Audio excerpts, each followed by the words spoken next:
ইউটিউবে কেন কাজ করবেন, কেনই বা করবেন না? আমার দেখা মতে ইউটিউবের মতন এস্টাবলিশ স্ট্যান্ডার্ড প্ল্যাটফর্ম আর হতে পারে না। কারণ ওখানে আপনার মানে যে কোনো বিষয়, যে কোনো জিনিস, যেমন গুণগত মান আমরা নির্ভর করে পণ্যটা ক্রয় করি, ঠিক তেমনি ইউটিউবের প্ল্যাটফর্মটাও এমন যে ওখানে 90% এডুকেটেড পারসন, ওখানে আপনি শিক্ষণীয় এবং জ্ঞানী গুণী জানাশোনা এ ধরনের কোনো ভিডিও দিলে সেটা পাবলিক দেখে।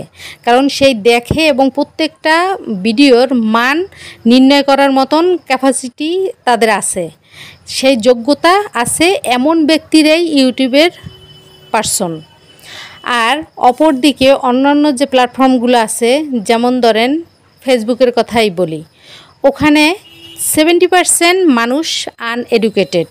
সেটা তো যারা ফেসবুকের সাথে যুক্ত আছেন তারা জানেন যে ওখানে আপনি যত স্মার্ট, তারপরে মানে জ্ঞান হবে, জ্ঞান বৃদ্ধি পাবে, শিক্ষণীয় এই টাইপের ভিডিও দিলে ওখানে ভিউয়ার্স নেই।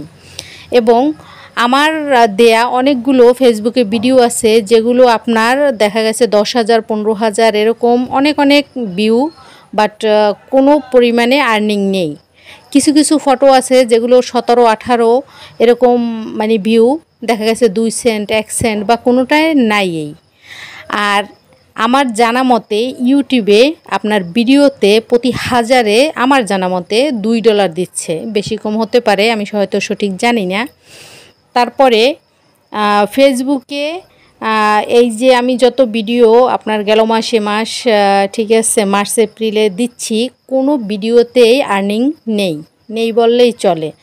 মানে যেমন ফেসবুক প্ল্যাটফর্ম আর বর্তমানে ফেসবুক মালিক তিনিও সেম মানে বিহেভ করতেছে। যেমন ওখানে প্ল্যাটফর্মে আদার্স মানুষ কাজ করে, তাদের যে মন মানসিকতা, যেভাবে তারা প্ল্যাটফর্মটারে মানে রাখছে সাজিয়ে, ঠিক তেমনি